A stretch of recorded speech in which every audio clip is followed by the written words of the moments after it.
Ever since Bethesda first announced the Creation Club many years ago, I was intrigued by the potential of the Creation Club to add brand new, highly polished Fallout lore to Fallout 4. The Creation Club content that Bethesda has released over the past several years has had its high notes and its low notes. I'm not a big fan of the crossover stuff, the Quake gun, the Doom armor. Some of the quests that have just been fetch and retrieve have been a bit lackluster, but there have been some creations that have been pretty doggone good. The Captain Cosmos creation, the Slocum's Joe creation, and most recently the VR workshops. I've done my best to cover all of them in great detail so that players knew everything they were getting into before they chose to buy. One thing I've always criticized about each of these creations has been the price. I believe that the Creation Club creations are overpriced for what we get, even when we get something that's really good. Now, naturally, once I criticize the pricing point that they choose to give to each of these creations, the follow-up question is, well, what would be a good price? And I don't have an answer to that question. From a business perspective, the right price is the most players are willing to pay. And from that perspective, I think it's clear that the prices Bethesda has chosen are probably the right prices. But I think it's more important to put a price on these creations that feels fair to the Fallout community, not a price that may be the most financially beneficial at the moment. Now, there's a lot about these prices that we just don't know. Maybe they already are priced as low as they possibly can be for Bethesda to turn a profit. Maybe if they were priced any lower, Bethesda wouldn't make any money and therefore wouldn't be able to do any more Creation Club content. If that's the case, then I'm glad they're priced the way they are. I'd rather have overpriced Creation Club content than no Creation Club content at all. That aside, if there is leeway in the prices, I think it would be wiser for Bethesda to reduce the price to a price that feels fair. Doing so would earn them a lot of goodwill from the Fallout community. That goodwill, I think, is more valuable than any revenue they would lose by lowering the price. Of course, when it comes to things like this, there's no way to make everyone happy. No matter what price tag you put on a Creation Club creation, there will always be someone who says it's too much, who thinks it's overpriced, or who thinks that it should just be free. Bethesda can't please everyone, so maybe I'm one of those people.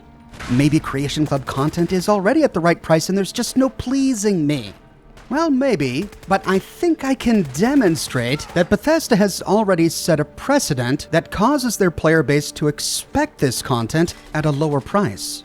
The reason I feel Creation Club content is overpriced is because we're comparing the price point of these creations to other types of digital gaming content that we've purchased in the past, in particular DLCs. And the reason I think this is a fair comparison is because Bethesda came out and described the Creation Club as not paid mods, but mini DLCs. So they are the ones who took the first step to compare Creation Club content to the DLCs that they had previously published for their games. And when we compare the prices of Creation Club content to DLCs, that's where I begin to feel like the Creation Club is overpriced. Now, there are numerous comparisons that we could make. Remember back when Bethesda published Gunrunner's Arsenal for Fallout New Vegas.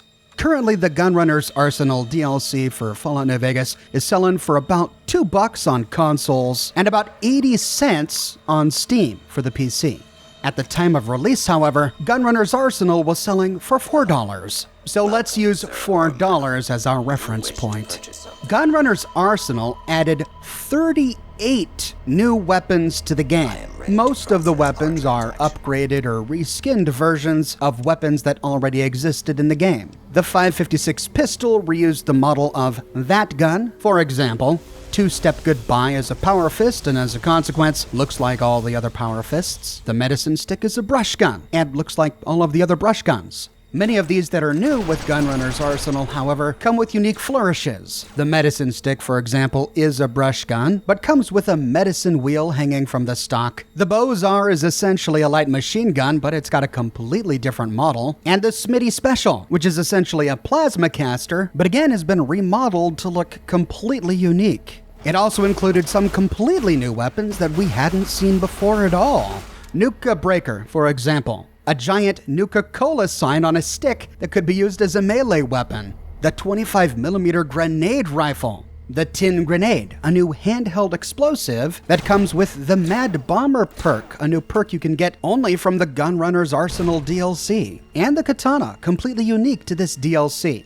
In addition to the weapons and the new perk, many of the Gunrunner Arsenal weapons have mods unique to these weapons, allowing the player to customize and upgrade them. There are 40 such new modifications available with the DLC, and it comes with brand new ammunition for many of these weapons. 27 new ammunition types, all of which are variations of existing ammunition in the game, but variations that make ammunition crafting much more interesting, allowing us to convert certain ammunition types to hand-loaded or explosive ammunition types.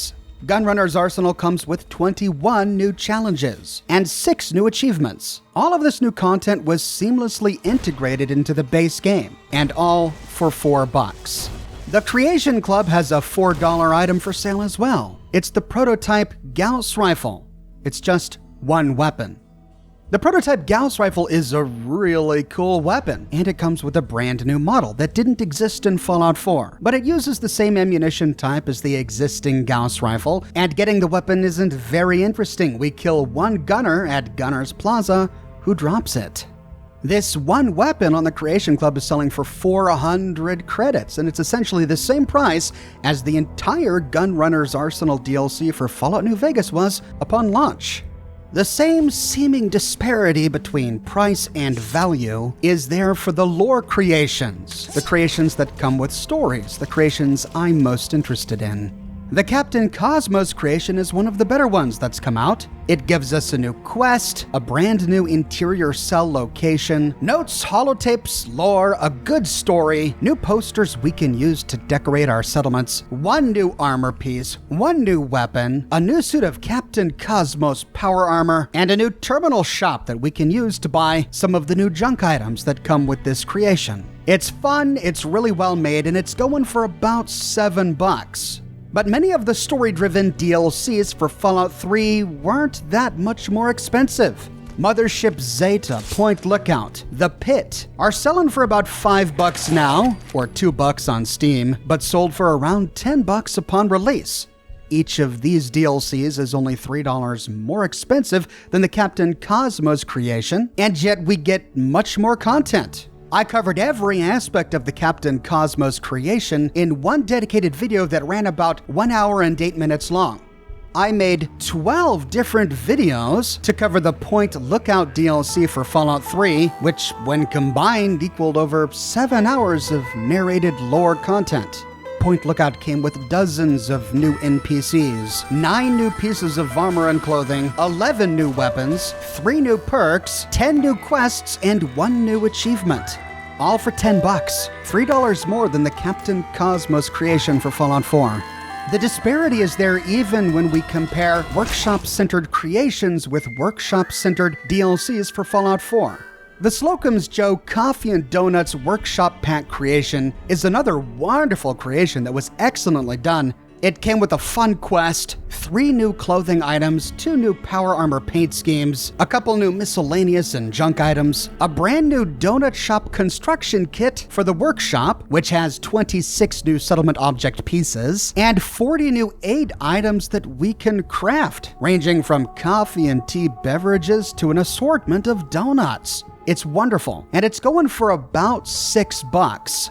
That's $1 more expensive than the Vault-Tec Workshop DLC for Fallout 4, which sold for $5 upon release without the Season Pass and is currently selling for $2 on Steam. And it came with 9 new quests, a number of new NPCs, all of which had voiced dialogue, 2 brand new locations, one of which could be used as a settlement, 2 new armor pieces, 3 new achievements, and a huge new settlement build menu with over 200 new pieces, including structures, furniture, decorations, defense, and resources. The Vault-Tec Workshop DLC, even when it was at its most expensive, right after it was published, was cheaper than the Slocum's Joe creation for Fallout 4. When compared to other DLCs that are part of the Fallout franchise that Bethesda has published in the past, Creation Club items for Fallout 4 are just overpriced. We don't get as much with them as we do for some of these other DLCs that had the same or similar price points. That said, there is one way to think about this that I haven't really addressed yet. All of the DLCs that I compared the Creation Club creations to were sold at the time of the game's release as part of a season's pass or a deluxe edition. So many players, even before they started playing Fallout 4, Fallout New Vegas, or Fallout 3, had already learned about these DLCs and purchased them ahead of time. Or they purchased them right after purchasing the main game. So the game they were playing was brand new.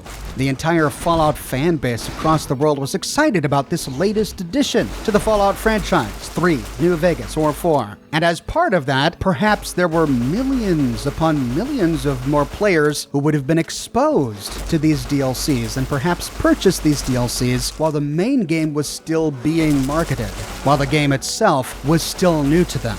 The Creation Club is very different. It was published for a game that at the time was already over a year old, in the case of Fallout 4, and several years old in the case of Skyrim. So perhaps in order for them to make a profit from one of these Creation Club items, they have to give each creation a higher price than they would if it had been a DLC that was packaged with the game when it was first sold and marketed. Maybe there just aren't as many people interested in the Creation Club as there were people interested in Fallout 4 and its DLCs itself. And so, since they're selling fewer units, each unit has to go for a higher price. That I think is one possibility, but I don't know if it's true or not. I suppose there could be any number of reasons why Bethesda has priced Creation Club items the way they have. Reasons that may make perfect sense, but we'll never know about them because we're outside of the company. But I have to approach the Creation Club content from a gamer's perspective. And while there may or may not be a number of reasons to price these Creation Club creations at the price that they're at, I, as a gamer, still walk away feeling that I'm not really getting my money's worth. And that's why I think the Creation Club is overpriced. The value of each creation is really subjective. There are some people who are never going to drop $4 for a prototype Gauss rifle, but are more than happy to drop $10 on a VR workshop, and vice versa, because different gamers want to get different things out of their game. There's nothing wrong with either option, and I certainly don't think gamers need to feel shamed for purchasing from the Creation Club. It's their money, it's their game, they know what they like, and that's why I make my Creation Club videos, so that those players can make an informed decision to see whether or not the creation they're interested in is worth the cost for them. But those are just my thoughts. I'd love to hear what you have to say. Do you think the Creation Club is overpriced? Or do you think the price of these creations is already fair? The price has never really bothered you, and that comparing these creations to DLCs from the past isn't really fair.